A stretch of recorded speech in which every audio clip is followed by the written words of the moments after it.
Julian, you should have control on the slides. Yes, indeed. I have. Yes. Yes, it's 9:30. We can start here whenever you are ready. Okay. So, hello everyone. Good morning for people on site. Good afternoon, good evening for any other in other time zones. So, this is the past Computation Element working group session live from Montreal on the way. So, keep in mind that the session is recorded as usual, and please make sure that you state your name before coming to the mic when you have question to raise. Okay, so the famous IETF not well, those are reminders about the rules and policies in the IETF. You should be already aware of them, or you must be aware of them. You have agreed with them when registering to this meeting at least. So those are covering all the IETF rules about code of conduct, privacy, and intellectual property rights. So make sure you're familiar with them. You should be already, but in case you aren't, there are some pointers in there. In case you have question either about the meaning of the texts or about your particular situation, please feel free to contact either your favorite chairs or your favorite ADs.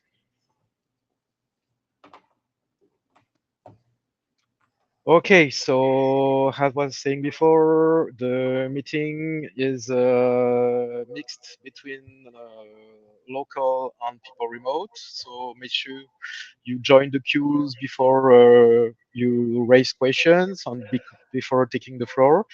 Drew and I will manage the session, so we'll give the floor explicitly to people requesting it. There is a recording. We all use Meteco. Don't forget to use Meteco and to log in, even if you're in the room, to make sure that you have the virtual blue sheet um aligned with the people attending the session. You'll need all of them to join the queues in any case. For people remote, make sure you have proper gears to join the presentation, especially a headset, which is sometimes quite useful to have clear sounds when you present. So as usual, we have our secretary, Andrew, who's taking notes. But if you want to give him a hand, feel free to join the links shared here, especially if you have some question raised and you may want to make sure that what you said is correctly described or included in the meeting notes. Feel free also to check names and so on. That may be useful to have multiple people contributing to those minutes. So I already mentioned the way we handle queues. We also have a chat using Zulip and Tunnel to the Metico tool, so you may also make use of it if you feel like it. So usual reminders, the list is still the main tool to progress the work in the IETF, so we believe that it should be used more often. There are some threads that are progressing in the list, some are progressing outside the list, sometimes copying the chair, sometimes not. So many of them should be directed to the list, at least has CCs. So make sure that most of the technical discussions are happening using the PC mailing list. Also, at the key steps during the working group processes, especially for adoption or last call, make sure you're vocal. Make sure you express your opinions. It's very useful. Whatever you feel about a given document, it's very useful to the chair to judge on the make sure we have consensus on a document, at least a rough consensus on the document, to have various opinion expressed using the mailing list as well. We have a wiki that is linked here. We have a GitHub as well. And in case needed, there is also a process to have and get some early allocation of code points for new specification. agenda bashing. So as you see, we have very tight agenda. We even have time, which is one slot, which is beyond our scheduled time. So sorry, Zafar, you'll be awarded some time only if time permits. Otherwise, feel free to use the mailing list. It's open 24/7. So even if you don't get a slot, it's still possible to use the mailing list. So people try to trigger as many discussions as possible on the mailing list, and that will help also free some slots for meeting time and make sure we focus on issues that may benefit from face-to-face time when we meet. So, working group status. Good progress in the PC working group. We have 3 new RFCs published since the previous IETF.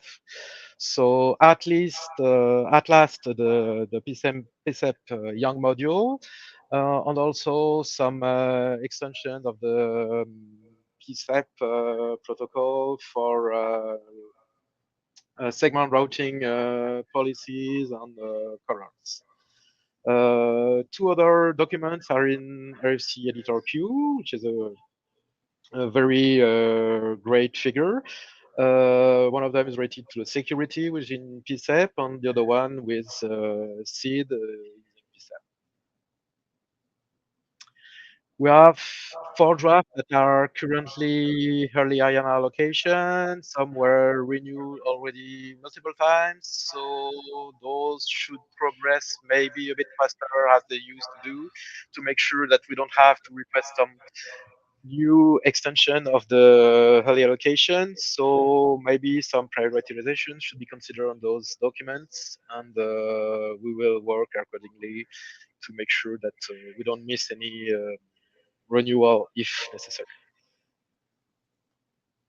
So we don't have any new errata. There is the usual liaison coming from the ITUT that tries to manage the update between the SDOs, and we usually give the latest update on the documents on the latest topics the working group is working on, together with other working group of the routing area, namely TEC Camp, MPLS, and so on, to make sure that the ITUT and IETF keep polite relationship and are aware of the work happening on each side. So let's move to the status of the working group IDs. Prof, do you want to take the floor from there? Yes, thank you. So these are the three ones which are post working group last call. The circuit style, thanks authors to update. I have also triggered early directorate reviews. Once we have that, we will send this to Ketan after this. The state sync, the Shepherd review is done. We are pending updates from authors. And with FlexGrid, one, we were blocked because of retirement of one of the authors. Luckily, that's now handled, and we are waiting for Julian to finish his Shepherd review. Yes, Ketan. Uh, so I saw that, and I'm a little bit concerned why this was blocking or why Francesco was moved to the contributors, because this is not required. And there are ways to proceed. If somebody has contributed and they are editors or contributors, they should remain there. And as your AD, I am willing and able to help you do that. So, I'm interested in knowing what happened there. sure. So, I think from our side, we asked the authors to figure this out among the authors team. What is the way that you guys want to handle? We have not got a response. Even authors were not in touch with Francesco, and I think this was coming from the author side that yes, this is how we have resolved. We did not mm, tell them like this is the only way. Okay, so Just okay. sort of like figure it out. How do you want to handle Okay, it? so then if Hmm. somebody has retired Hmm. after a lot of work, they truly deserve their retirement and peace, or whatever way Hmm. they want to do. The person can remain on the authors list, and whether it's the IPR call or the auth 48, Hmm. there are ways to just go further with this. So, John, if you think I'm wrong, please correct me. Didn't expect to be put on the spot. No, that's totally right. But I also agree that it's the authors who can and should decide among themselves. Like presumably they have the closest relationship with Francesco and sort of know what's appropriate. So I would personally defer to the authors, but make them aware that this True. option exists. Yeah, that was. Yeah, thanks for bringing it up, Ketan. And it's good for other folks to also know it's very likely that we will face this issue more and more. So it's good to know our options. Okay, let's move on. Thank you. Uh, and if any of the authors wants to come and say something, this is the time. It shouldn't be just me giving the status. So if anybody has any other updates, if something they see is wrong, please let us know. But this is our way to tell the community what chairs are progressing, what we have put it in our wiki, so that when you are deciding which documents to review, which documents to focus on, you have the same picture as we do. So this is would be the next set of documents that we will be calling on working group last call. Some of them were also on the INA thing, so we do want to progress them quickly. One of them is on the agenda.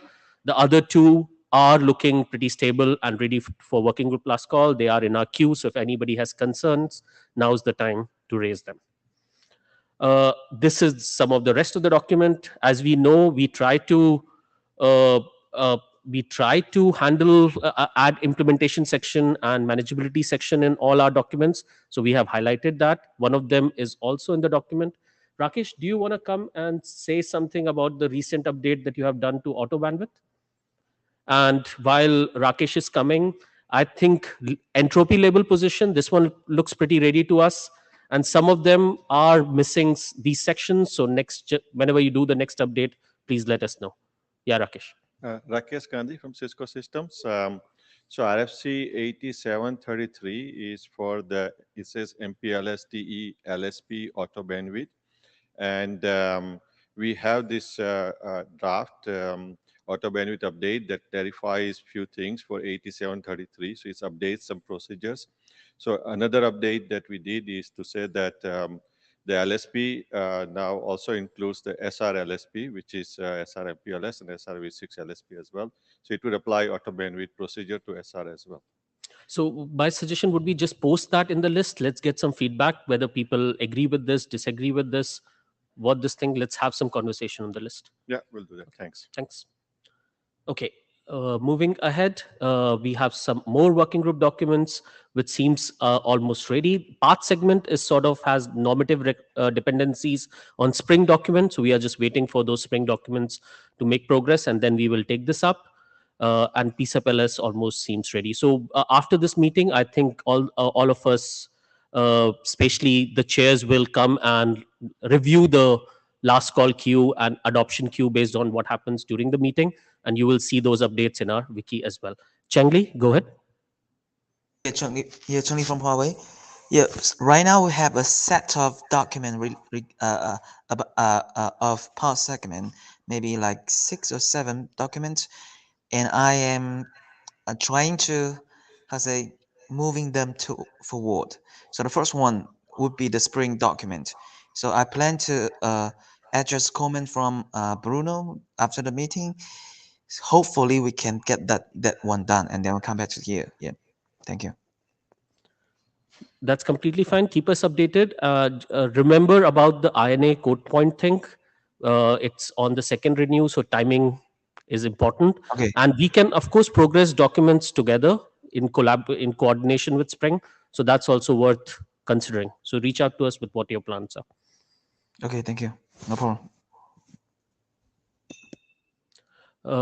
We have some more document interdomain which has expired, but we had a pretty good update from them in the last meeting. L2 flow spec again is dependent on what happens at IDR.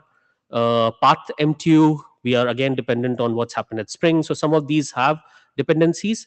The SRv6 Yang, we made an update based on the discussion that happened at SIDALGO, and the things related to SIDALGO drafts were added in this document as well. And BOTE has a refresh. These are some of the newer working group documents. The last two ones are recently adopted. We had update on operational the last time. The BFD is on agenda. and control ID space have been refreshed. So lots of working group documents exist. Keep reviewing them. Let's make progress on them quickly. Thank you. And this is our adoption queue. So if you have some comments on that, please reach out to chairs. We can always reshuffle. The next one on our list is the SID verification and then the topology filter. We discussed about this mind map thing in the last meeting. I think, at least from our point of view, I think maintaining this on GitHub is the best way. So it's on our working group GitHub. If people have thoughts on how to improve this, add more of information about RFCs and drafts to it, we can work with you. It's a working group property. Please come and update and give ideas on how to build on that, as we discussed in the last meeting. And with this should be my last slide. Correct. Any other working group status, working group updates, any other documents, concerns? No. Let's go with our first presentation.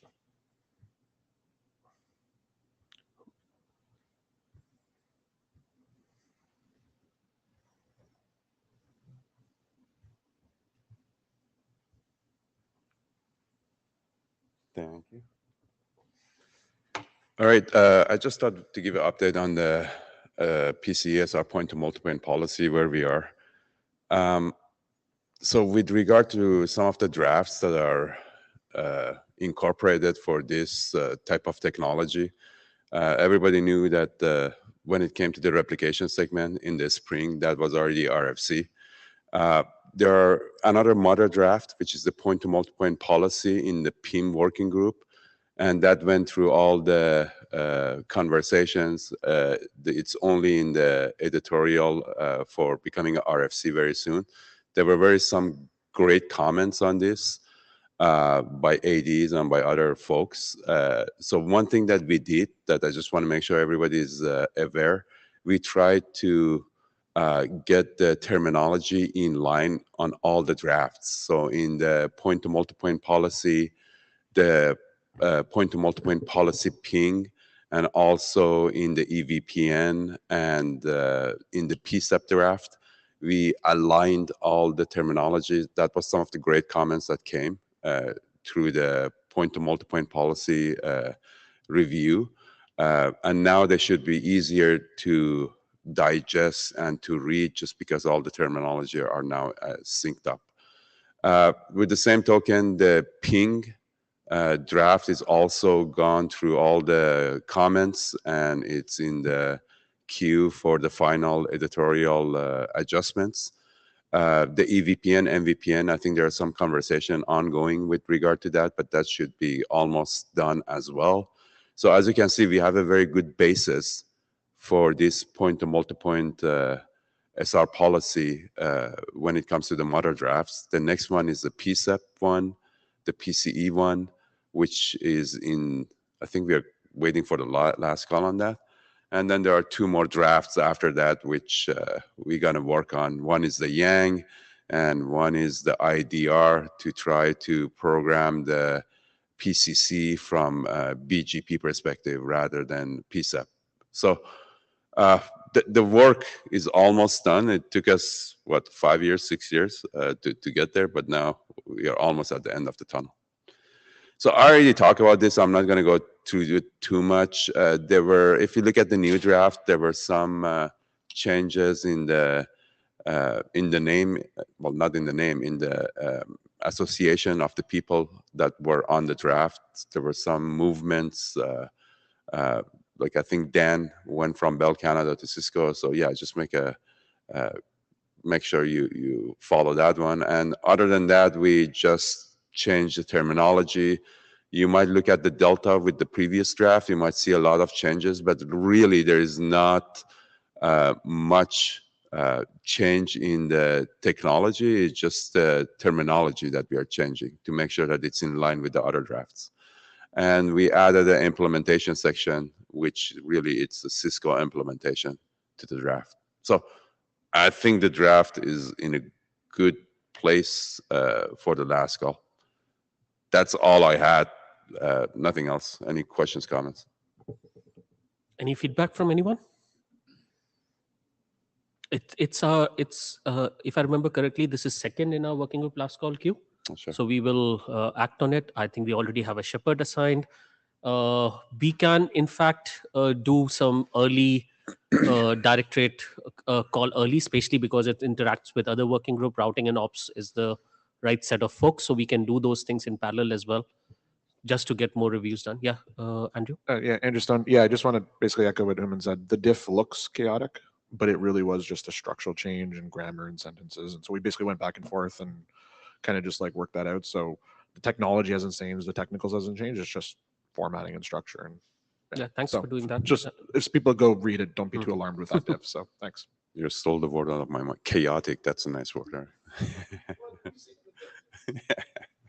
No, it's important, like, when the documents from the ISG comments are handled automatically, it makes our life also easier. Yeah. So thanks for keeping things in alignment Yeah, I of what really was appreciate happening it. in the spring and PIM drafts as well. So thank you. Great job. Any Thank other you. comments?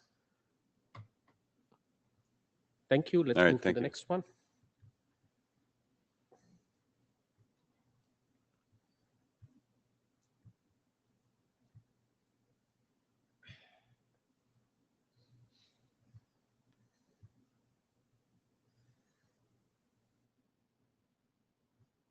Hello, I'm Yao Liu from ZTE.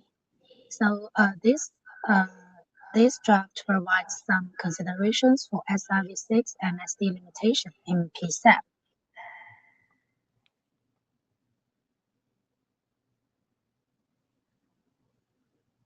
There's a little bit delay. Okay. The concept MSD is first introduced for SR MPLS and MPLS to express a number of seeds or labels supported by a node or a link or node. So for SR MPLS, there's one type of MSD defined, which is a base MPLS in position MSD.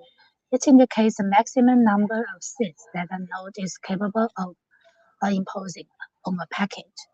And there are several MSD defined for SRv6. And in PSAP, MSD may become one of the limitations that need to be considered when computing an SCRT pass in PC. So for SRMPLS in PSAP, it states that once SR capable PSAP section is established with a non-zero MSD value, the corresponding PCE must not send SRT pass with a number of seeds exceeding that MSD value. And similar rules are specified for SRv6 in PSAP. However, there are several types of SRMSDs, and not all of them are about of the header or the PCC. So that some of these SRv6 MSDs are not always necessary restrictions to be followed when sending an SRv6 pass to the PCC. So we can see that now there are optional MSD type and MSD values carried in SRv6 PC capability sub-tier V.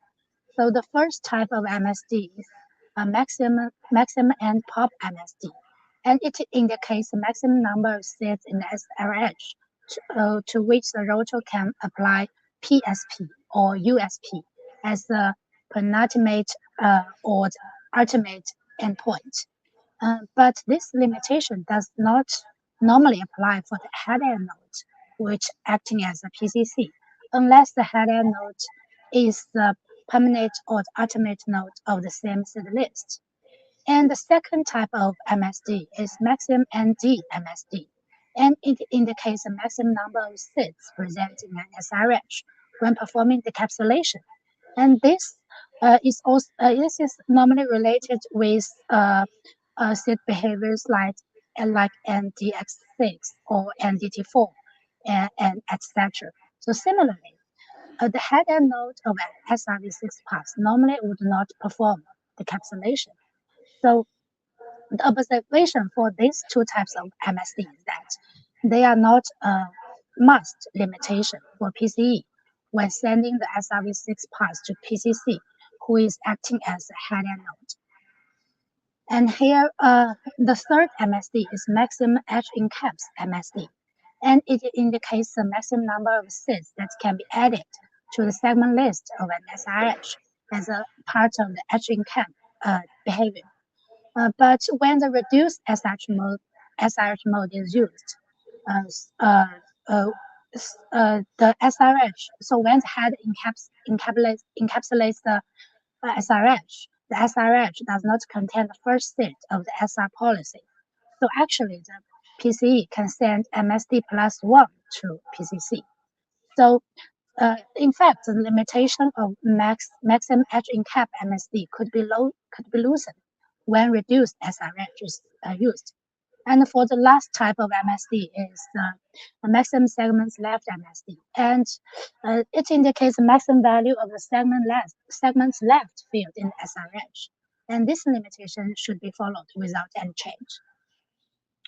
So based on the previous the analysis of the previous slides, so the proposal in this draft is that first we propose an update to FC 9603 section 5.1, and the original text is that the PCE must not send SRv6 parts that exceed the SRMSD capabilities of the PCC, and the updated text is the PC must not send SRv6 parts that exceed the SRv6 maximum edge caps MSD and maximum segments left MSD capabilities of the PCC.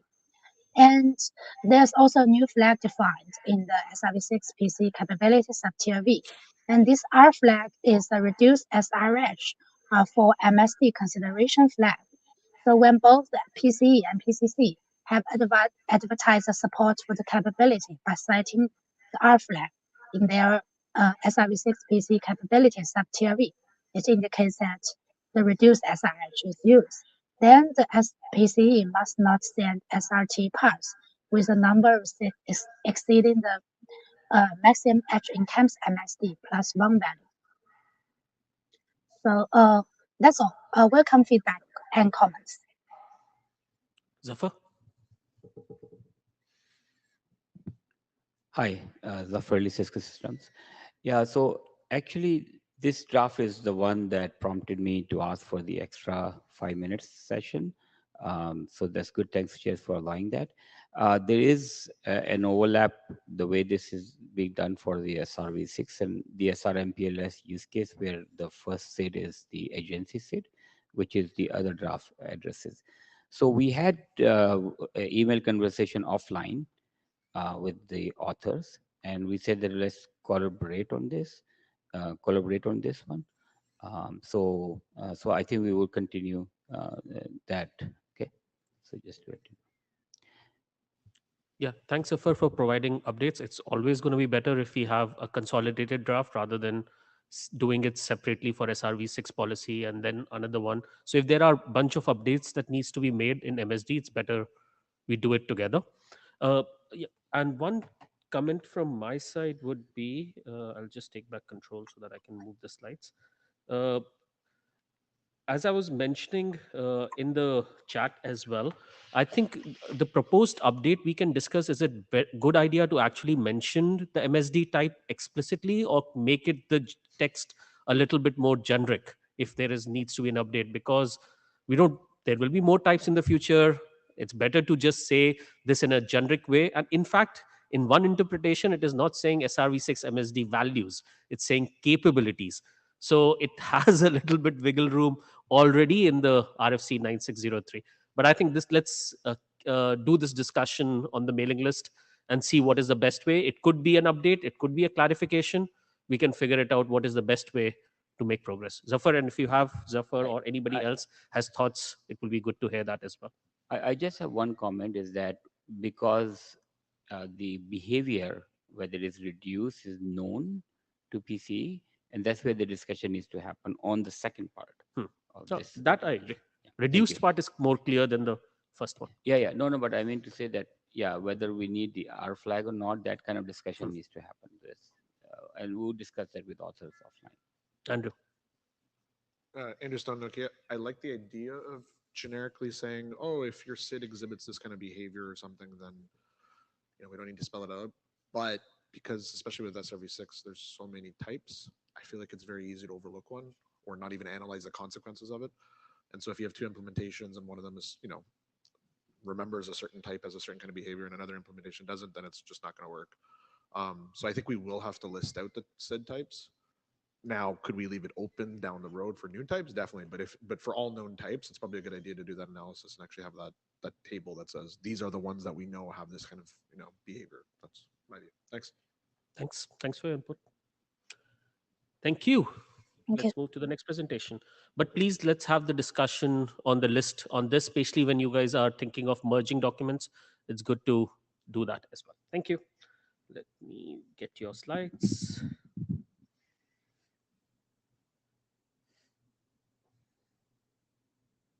It's the BSID extension, right? Yeah. Just confirm. Okay. And good to have you in person for this meeting. After some time.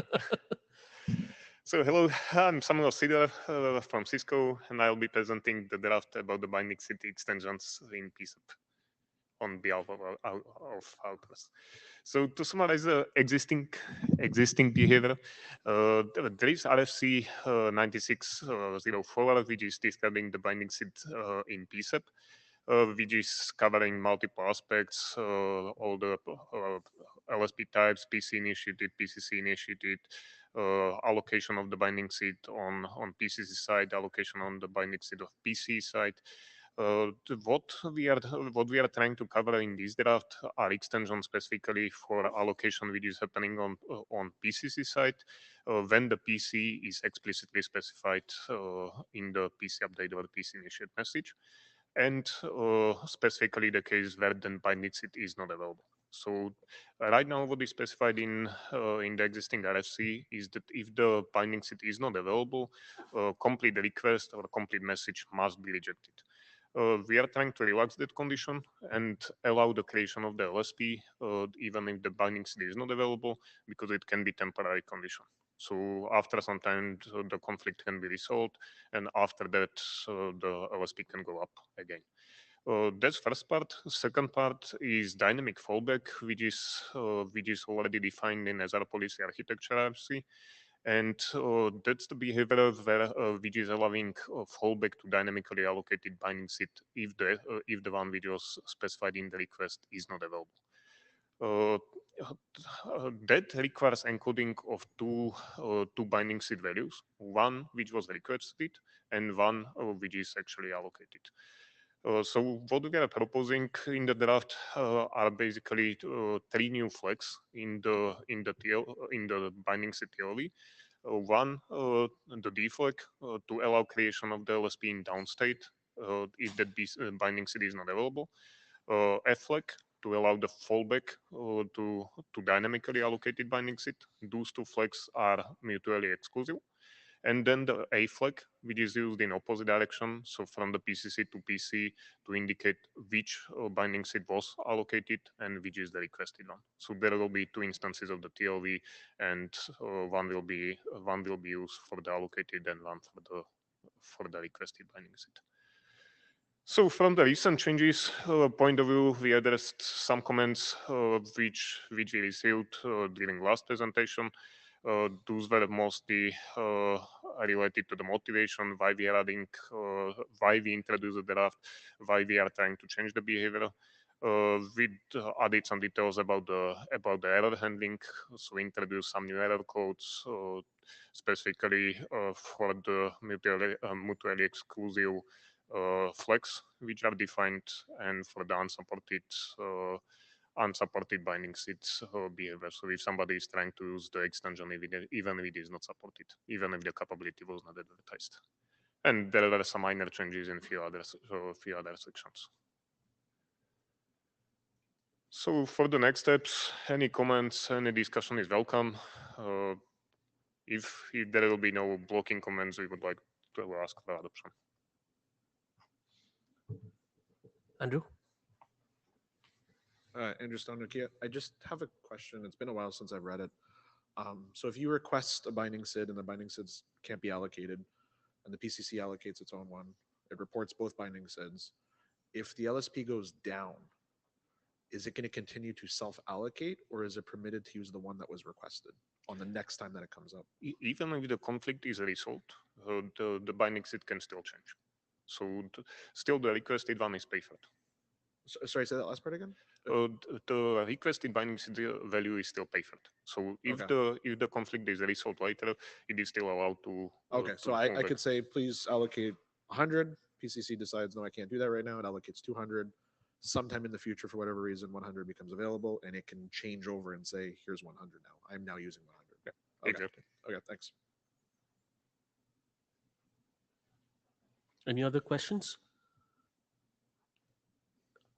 Otherwise, like I think the updates looks really good. Thanks for adding motivations. I think adding examples like these, which would be also nice, maybe something in an appendix, something to think about. But I think I'll discuss this with Julian. But it's looking good. We'll add it to our adoption queue, I guess. Yeah, I think that I can cover this part as well. But this is So- not blocking in any way, so I think we can handle that. Any other concerns with this document? Okay, let's move to the next one, which is also, I guess, you are presenting. That's the multi-part one. I need to take back control of the clicker, then do this, then multipath, and give you clicker again. No. Thank you. So my second presentation is about the multi-part draft. It's there for some time, so I guess that a lot of you already knows what it is about. I joined the draft later, so I'm presenting it just to maybe give the context to others as well about what the draft is about. And it was already mentioned that the code points are expiring, so it would be better to move forward with the draft. I did some cleanup during the last 3 months. There is still some small portion of the cleanup remaining, and I expect some comments as well. And basically, it's introducing a lot of changes. So, if there will be any comments, please reach to me, and I can try to update it. So, just to specify, what was the motivation behind introducing the draft? So. Before this draft was written in PCE, there was support for only single part for the for each candidate part or per LSP. What we are introducing here is the support for multiple segment lists or multiple parts per LSP. One of the motivations is support of the ECMP or related ECMP, potentially because of the splitting of the bandwidth. So if the PCC needs to allocate, let's say, 60 gigs of bandwidth, and that is not available via the single part, it is possible to compute multiple parts and split the bandwidth requested into multiple parts, so the original request is satisfied. Then the second part is reverse zero encoding. So in PCEP, there is already support for reverse zero, but only for single part. So since we are introducing multiple parts, we need to specify the binding between the reverse and forward part between each pair of them. So that's one part which is introduced. We have also support for protection between the segment lists, which is used in point-to-multipoint route, which was presented today. It's not covered in the slides, but it's another part of the draft itself. So from solution point of view, the main part is path attribute object which was introduced. That contains attributes of each of the path. So mostly the identifier, numerical identifier of the path, which is optional. It does not need to be allocated if there is no binding required between multiple paths. There is operational state of each segment list, and then there is a couple of TLVs which are optional and which can be added based on specific use case or specific purpose. So the first one is specifying the weight of the segment list. That's for the weighted ECMP, which I described already.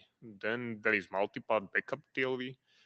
That's our current use case, which is described in the draft, is for the point to multi-point, but it is specifically describing the association between let's say the primary part and the backup parts which are protecting it. And then there is opposite direction path theory, which is describing the coupling between the forward and reverse segment lists. And all of these are advertised as a capability in multipath capability theory. So there are multiple flights, and each implementation can advertise which of those is supported. So it is not single capability for everything, but it is more granular. From message structure perspective, so in PSEP, the arrow is used as a kind of delimiter between the actual and intended path. What we are since we have multiple arrows to encode multiple paths, we had to extend the format of the message, which is defined in stateful RSC 8231 and the PC initiated RSC 8281. So this is just small portion of the extension, but basically the intended path and the arrow is then used in all the stateful and also stateless messages then.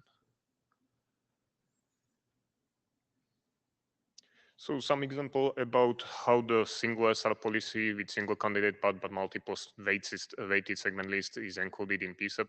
This is a really simplified format, but just to show how it looks like. So we consider a standard report message with maybe SRP object, LSP object, some optional attributes, and on top of that, the arrow. So instead of single arrow at the end, we would have the path attribute object with the path ID, then potentially the weight of that specific path, segment list itself encoded in the arrow, and then second path same way. So in case of any other use cases which I described, there will be other TLVs included. And more complicated examples are covered already in the draft. One more extension which is introduced in the draft is the composite candidate path and also the perflow policy. So the composite candidate path is so the standard SR policy, how we know it, is basically steering the traffic into single or multiple segment lists. The composite candidate path is changing it to steering the traffic into one or multiple policies, where each of those policies, so the single policy is acting as a container for multiple policies, and then those individual PDP policies, predestination policies, are identified by the color. Since the header, if each policy is identified by the tuple of the header and color and endpoint, and header and endpoint are same, then the only difference is the color. So it's sufficient to encode just the color as the identifier for those policies. From the encoding point of view, what I described before is the path attribute object coupled with the arrow. In this case, it's path attribute object coupled with the color of the underlying policy.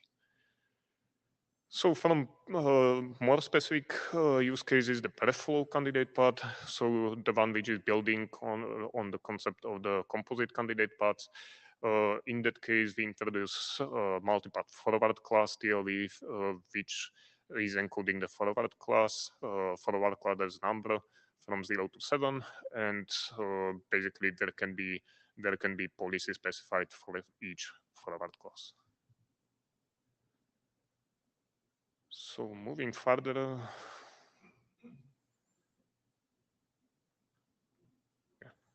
that's it. So from next steps point of view, there seems to be stable.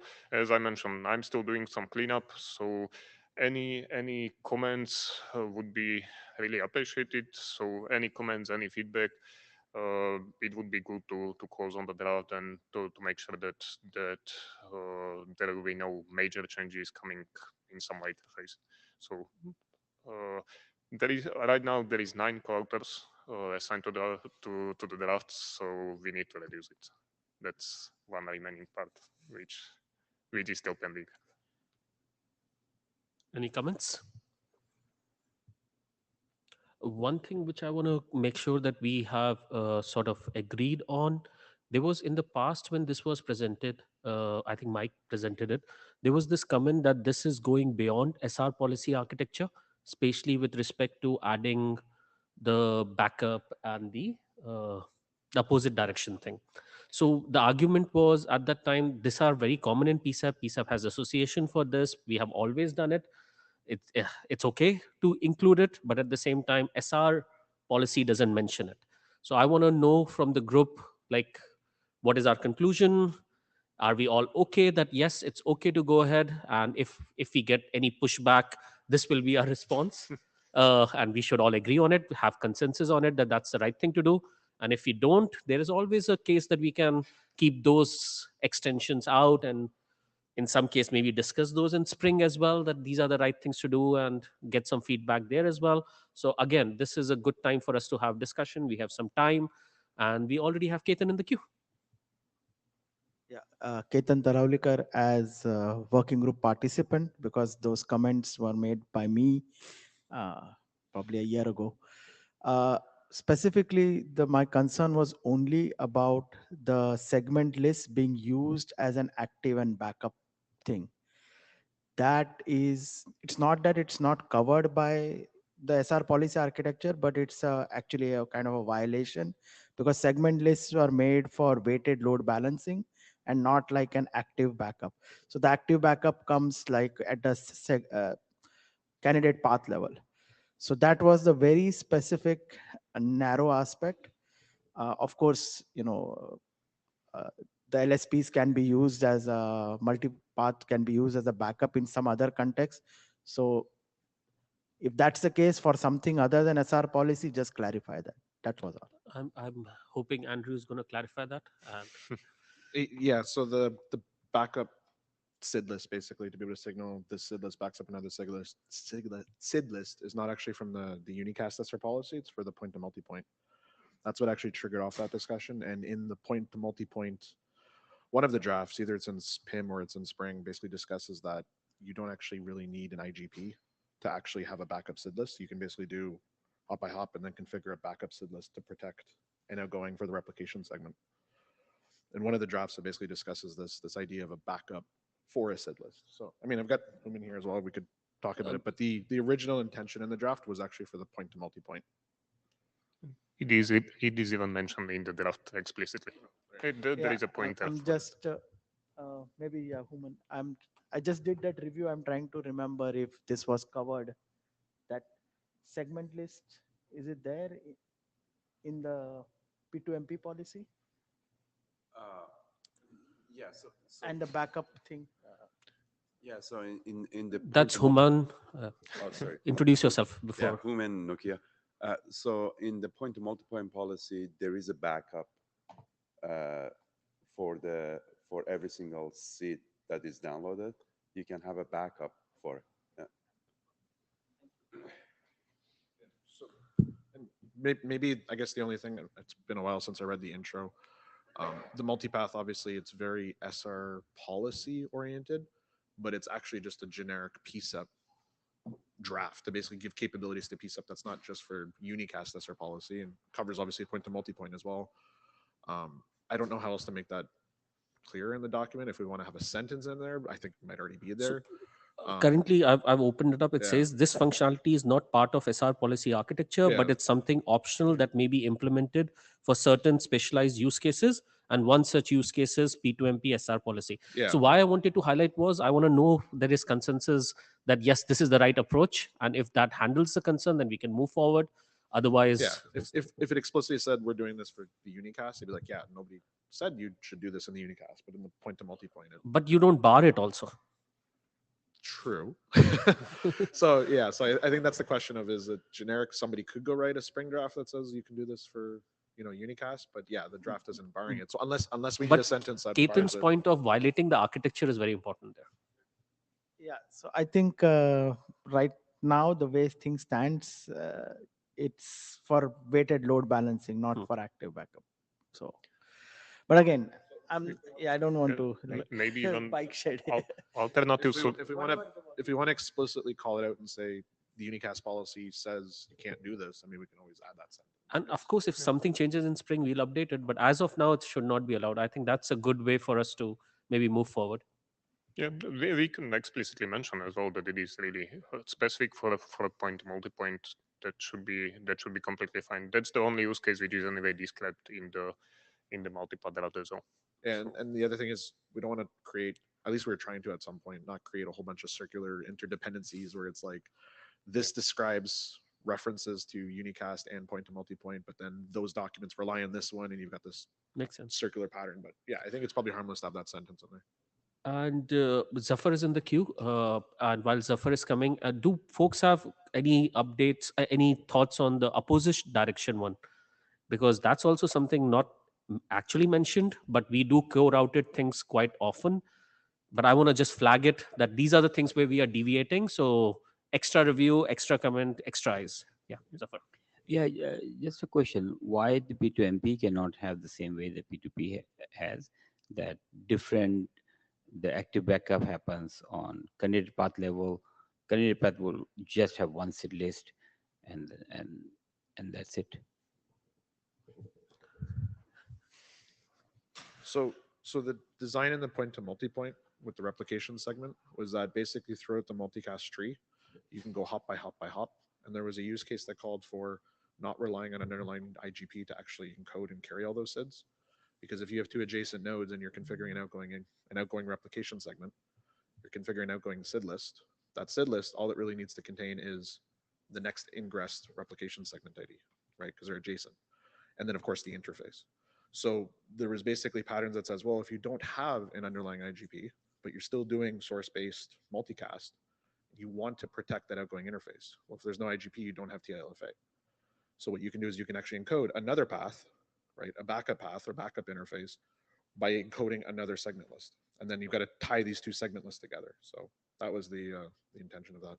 And so it's not the same kind of pattern or solution as the unicast. It was specifically for a multicast case where you're not relying on an underlying IGP to give you that protection. So, thanks. Yeah, Huma and Nukia, just to be clear, when it comes to point to multipoint, there are other challenges too. Usually the replication happens on the ingress, right? And LFA also happens on the ingress. So if you want to do the replication and do the LFA, you need to kind of do a loop through the data path from egress back to ingress to do the LFA. So for point to multipoint, there's two ways to do the LFA. One way is to actually have the tree seed at the bottom of the stack, and then you use a unicast adjacency seed, and then you can do a LFA based on the unicast. And when you do that, you need to do two loops through the data path because of what I just explained 2 minutes ago. Number two was that, as Andrew was saying, if there is no segment routing in the network, unicast segment routing, and you still want to do LFA, some kind of fast reroute, then your only option is to set up a separate tree in the point to multipoint tree itself, and that separate tree can be actually set up via the same mechanism as tree seed and use that as a bypass type of tunnel. So those are the two mechanisms that we can use in the point to multipoint. Yeah, just to follow up, maybe we can have the discussion offline. Thanks. Thank you so much. That's why we are here in face to face. Use that time.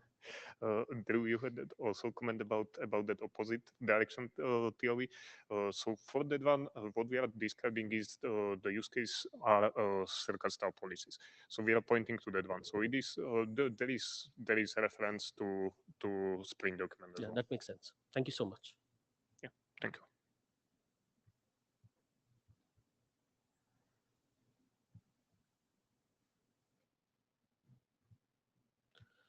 Kwan, you have the slide control. Thank you, Duv. Hello, everyone. This is Chuan Sheng from ZT. I will present the PCE extension for the net latency.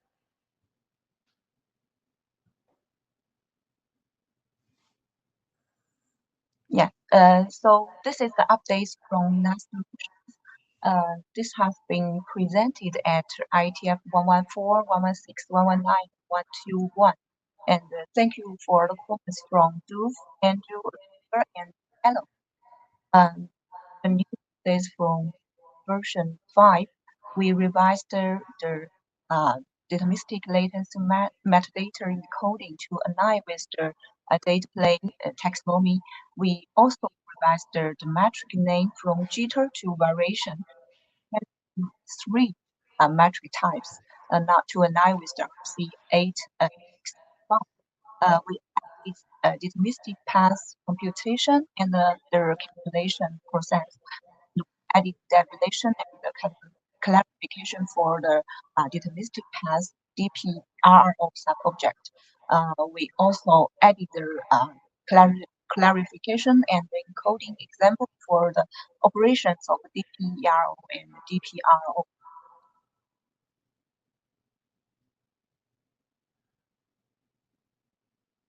Oh, sorry.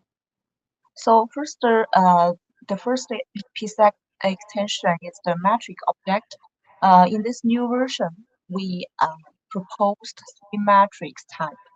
The first one is the end-to-end minimum latency metric. It is used to represent the lower bound of the end-to-end delay.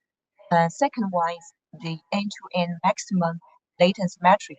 It represents the upper bound of the end-to-end delay. And the next one is end-to-end latency variation. It is the difference between the upper latency and the lower latency. We also added the calculation for the end-to-end batch latency. For example, we refer to the RC 9320. It has proposed the six types of the delay for the deadline time model. For example, the per hop delay bound is the sum of the output delay, link delay, preemption delay, processing delay, regulation delay, and queuing delay. And so the end-to-end delay bound is to be indicated to the sum of the per hop delay bound. So the end-to-end delay it can be calculated or can also be calculated for the sum of low queuing delay bound and queuing delay bound. It can be used to the it depends on different solution. So the end-to-end delay variation is the sum of low queuing delay variation and queuing delay variation. So this is the calculation method for end-to-end bandwidth latency metric. And the second is extension the deep flag LSP extended flag GLV. When it is set, it indicates that PCC requests the PC to compute deterministic paths. We also propose the deterministic path ERO subobject. It is DPERO for short. Similarly, we propose the deterministic path RO subobject, but without the L flag. For the detailed in the detailed information in DPERO sub-object, for example, the deterministic latency information type, we changed the type definition to align with the categories of the data plane taxonomy. For example, the data plane taxonomy has defined seven classes, seven types the queuing solutions. So to align with the types, we defined the seven types for the statistic latency information.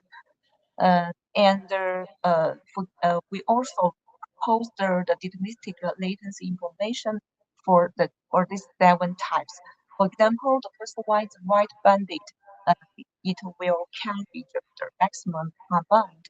And for the second flow level period of banded, it leads to carry 10 slow time has result.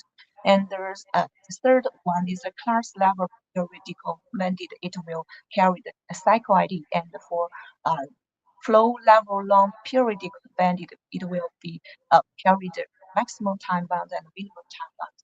And it is the same information for the class level long periodical banded. And for flow level rate based unbanded, it will carry the maximum packet size, success rate, and finish time. And for next one, it will add an additional eligible time. This is called deterministic latency information pass without. So for the PSAP operations, for metric types, a PCC will use the end-to-end bandit latency metric in a PCE require message, and the PCE will use the metric in a PCREP message. Message anonymous to non-pass object, and it cannot computer pass. And for ERO and RO sub-objects, we also added a detailed example. For example, the DPERO and pass indicate the deterministic path. Where under the PCE, a PCC can insert the information as the that specific data into the package to achieve deterministic wording. And when the flag is set to 1, the sub-object insert directly after the existing identity sub-objects.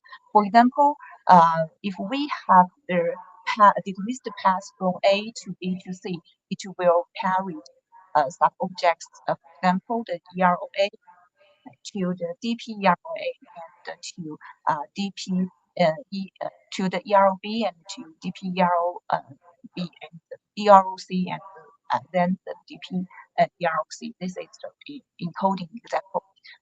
It is the same with the DPRO, and it also can carry it after the RO sub-objects such as the RO, SRE, RO, and SRE6. Can So I this ask is all the extension. Can I ask one clarifying question on the previous slide? Yeah. This sub-object, can we include only one sub-object, the DPARO, after following EROA? I asked that question because within the encoding that you propose, you have various different types. So my question is, at one time, is there only one type that is possible? Various DLI types that you have? Would in a deterministic path, would I have only one at a time, or could I have multiple of these at a time? That is not clear to me in the draft or from the architecture point of view. So if that can be clarified, I hope I was clear with the question. Yeah. Thank you for your remind. Yes, you are right. From my view, the path, there will be one type for the DLI type, but there will be different deterministic latency information for the different sub-objects. So from A to B and C, there will be the same DLI type, but with different DLI information. For example, I will the second one, the time node ID will be different from the different the nodes, but the type is the second. Okay, we can discuss this a little bit more, but I would prefer if there is a one-to-one mapping, like how it is there in your example, between a previous ERO object and then a DLI or DL ERO. That will make, I think, the encoding much more simpler, rather than for me to say that you can have multiple sub-objects for each type following a sub-object. So this is just an encoding question. I think we can discuss it. It's not the most important, but I just wanted to understand the architecturally what makes more sense.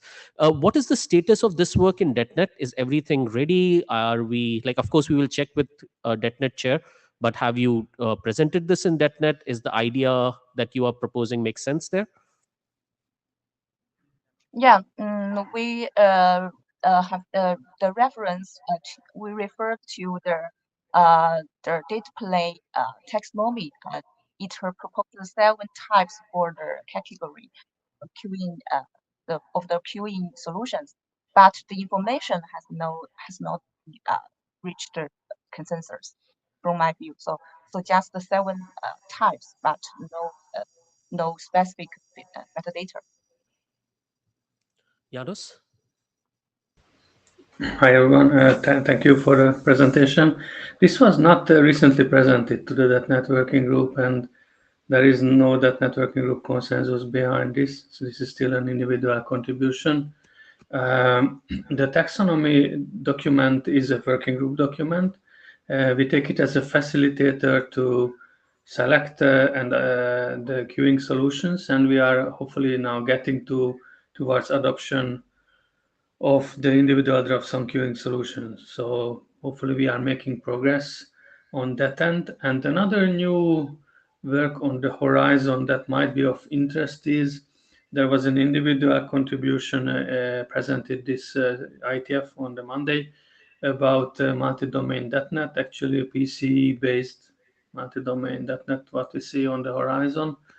And I think this work here might benefit of seeing that one also progressing or sort of alignment, because I guess this end-to-end latency bounds and so on might be valid for a domain or something, and these aspects have not been discussed. Thank you, Janos. Okay, I think we'll continue to work with it, especially with the .NET Working Group. In the meantime, please continue to review, and as the authors suggest, like comments and suggestions are welcome. Adoption, I think we'll just wait and coordinate with the .NET Working Group for now. Thank you. Thank you.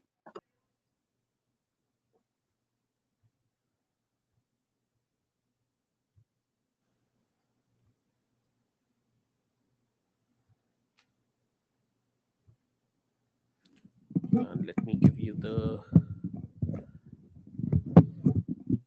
And if I really, is this your first presentation in person? Yes. Yes, welcome. Hey. Marina, Ribbon Communication. Yeah. Okay, first presentation is some. Okay. Changes that we did in the last BFD draft.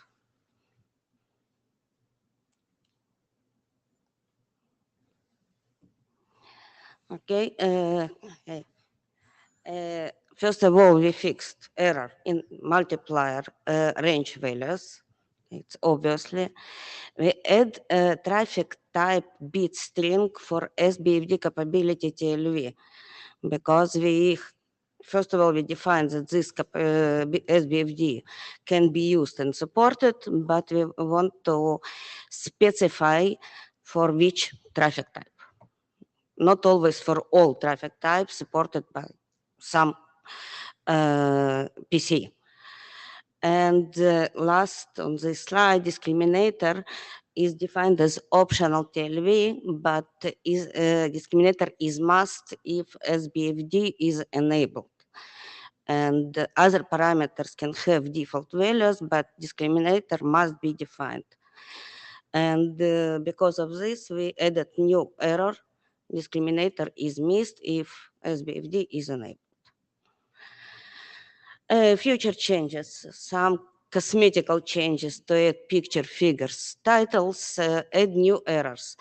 If LSP is created with SBFD by PC, but PCC does not support it, error shall be generated. Error per LSP for specific traffic type. If SBFD is supported for one traffic type and defined for another, we need error. And error for scale of SBFD because we have limitation of maximum number of SBFDs, and then if maximum is reached, a new LSP with SBFD enabled cannot be created, but we will back it in the third presentation. And some changes that thank you for all comments that I got during adoption call. These changes are already updated in the new version of this draft. It's all for it. Zafar? Hi. What I would like to see is an explicit statement that people can use profile ID. Um, there always is a hesitation, at least in my mind, has been always this is like a configuration data that should come from different sources, not through PSAP. And yes, working group working on it, so respected that. But for the people that don't want to do this, it would be good to have a statement upfront that yes, profile ID could be used, so that it's clear that there are alternatives that other folks want to use that way. Proposed text. Okay, Okay, thank you. thank you. Before we jump, can we go back to the PST slide?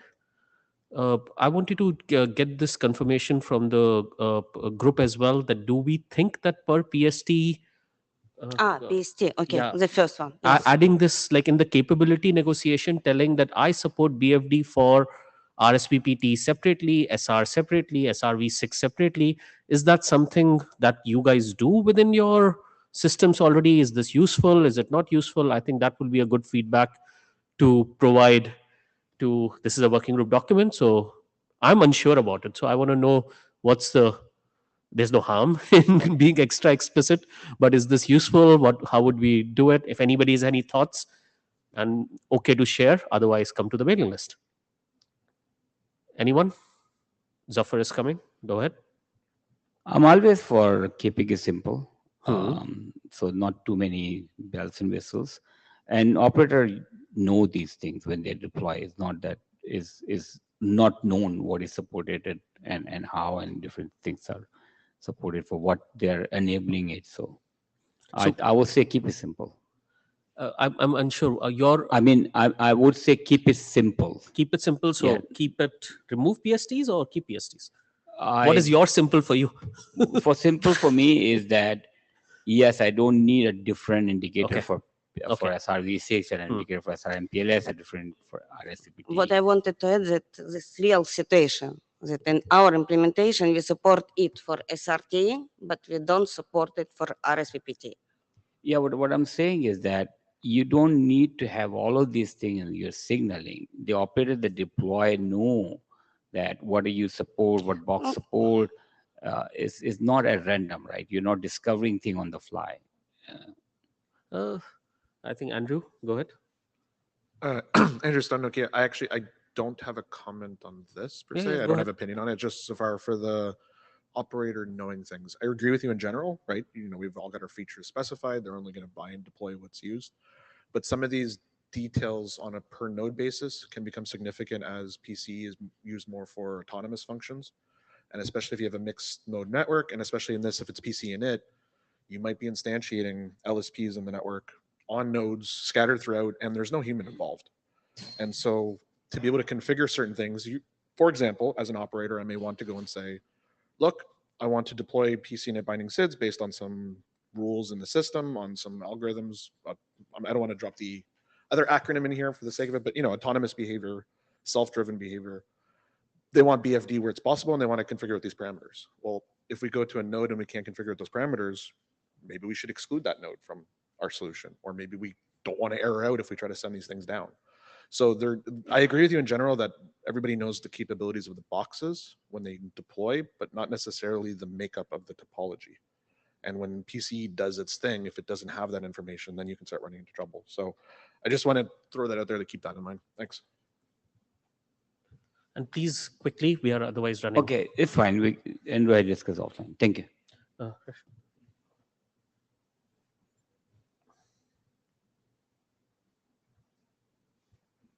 This is Rashad. So in a question to Zafar, when you were saying keep it simple, was it keeping simple for the vendor or for the operator? So that's not always clear. And in terms of knowing in advance, there's software upgrades. Yeah, we knew that that did not support this or some feature has been deprecated. So it's not as simple as saying keep it simple. That was as a contributor comment, as working group co-chair. Thank you for sharing your draft in BFD. I think you addressed the comments from Jeff. I haven't looked at the latest one, but keep doing so as your draft keeps going. Thank you. Thank you.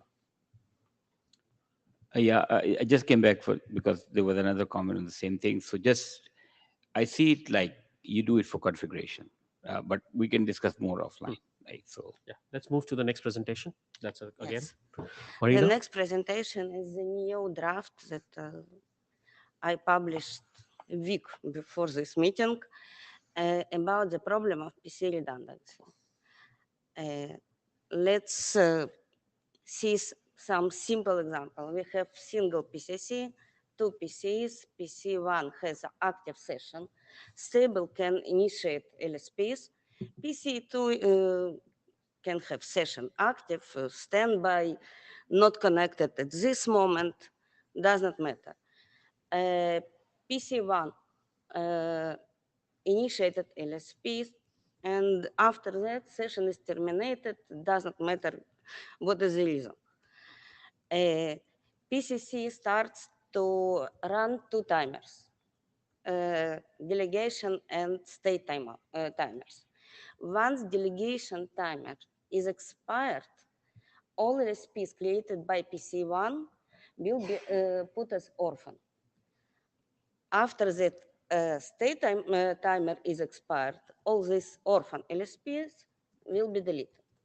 It means if we have another active PC in the network and this PC wants to take delegation ownership of these LSPs, PC2 can do it only between these two timers when LSPs are orphan, but PC2 doesn't have at all this information.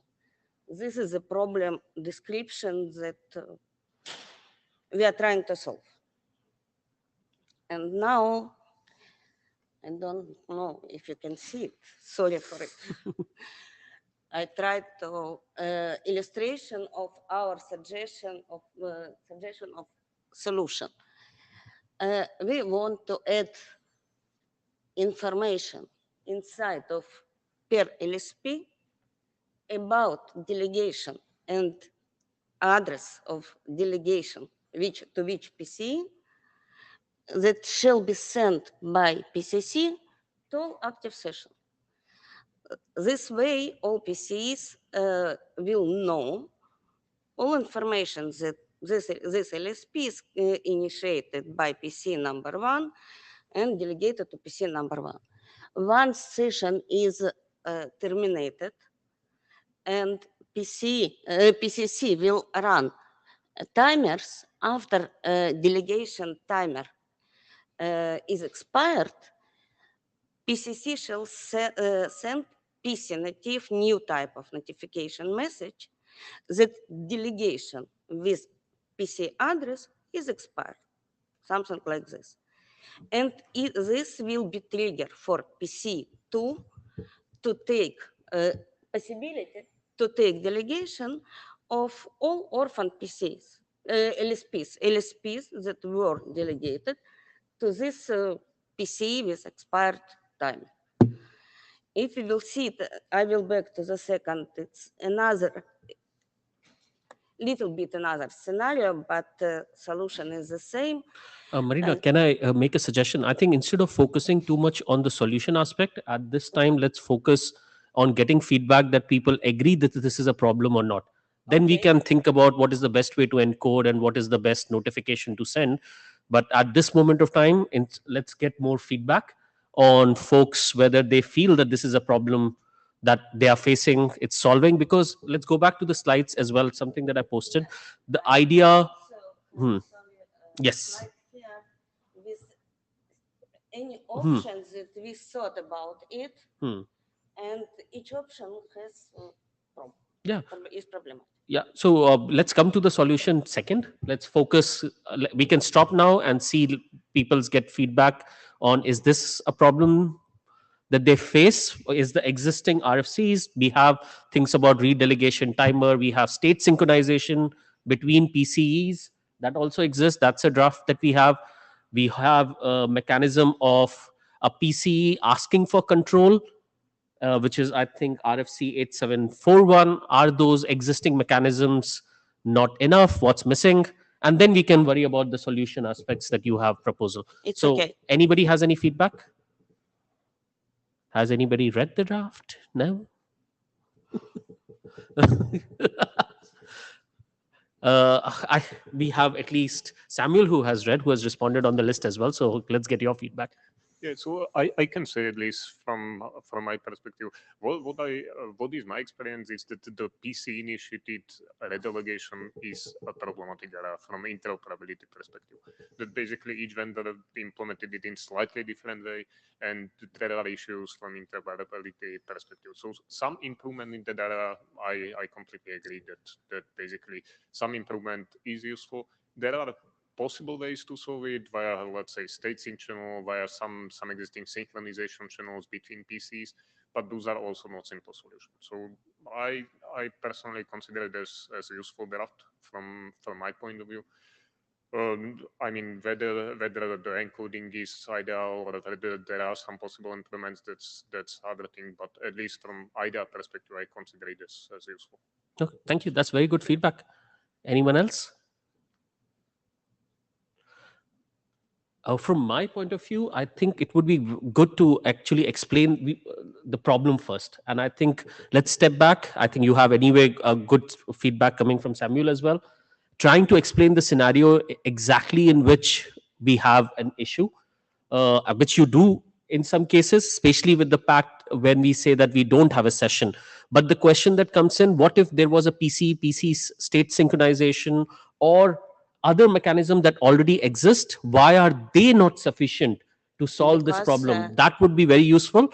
And then we can jump into the solution space, into what is the right way to solve it. So right now, I think convincing more people that a new extension is needed and this is a real problem would be very useful. And I think let's start with that.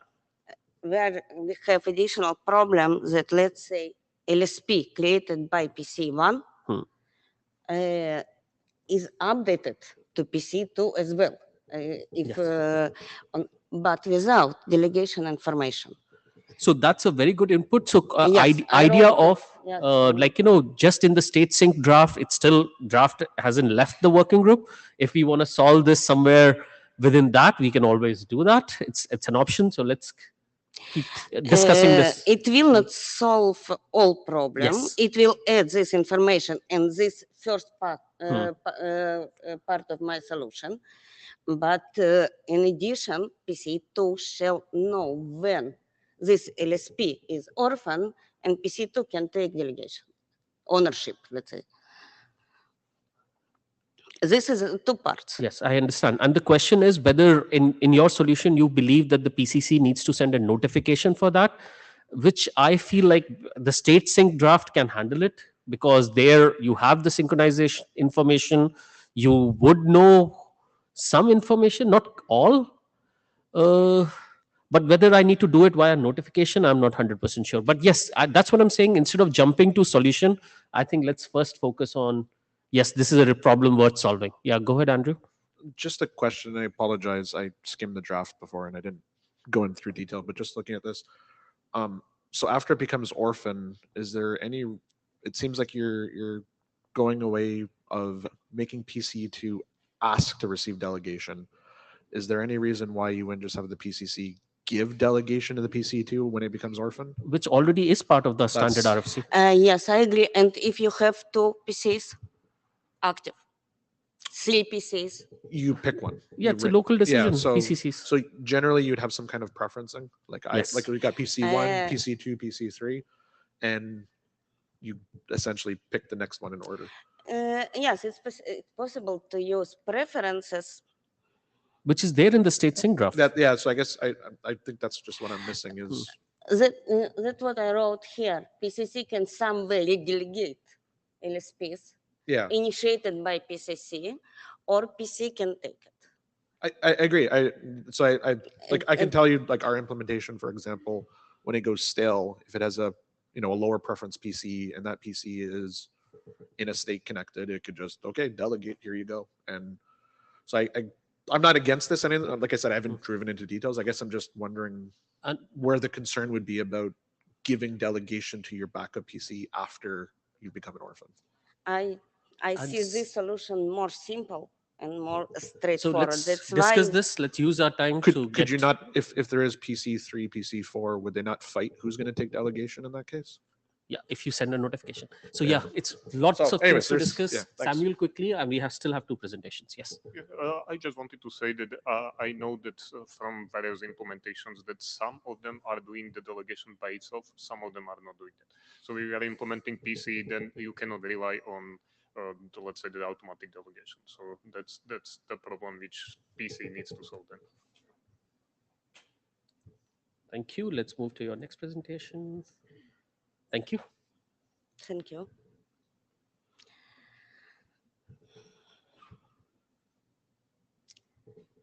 Go ahead. Okay.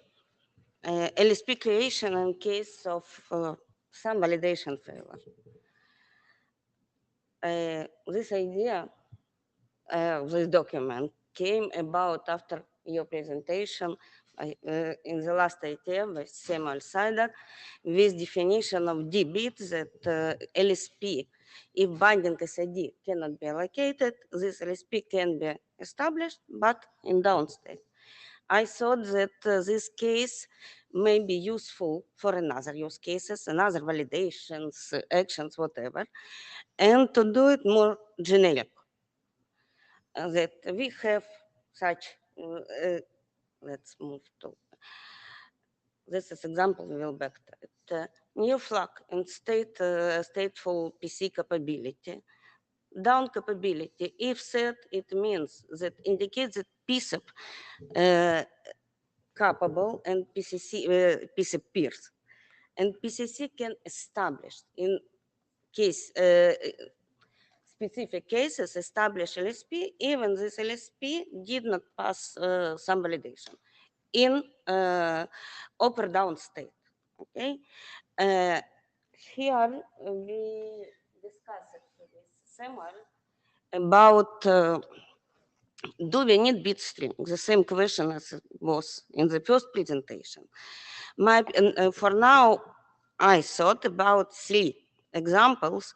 One is defined in Samuel document. One is very simple initial. E-row list is not past resolution, but can be passed in 5 minutes because of network changes or something like this. And the third is BFD, leak of resources, that in my previous also first draft, but also can be solved in 5 minutes if some LSP will be deleted. My opinion that it's better to have this possibility per use case. And also it means that per new draft, if we'll need to use it, can edit locally in this draft his use case as bit. Again, let's jump to the final slide because we are running out of time. Yes. And, In general, it's all.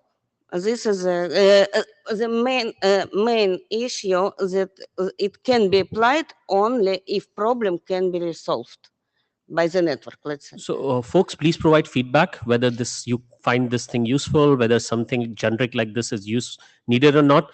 Do that on the mailing list, and let's move to the next presentation. Thank you.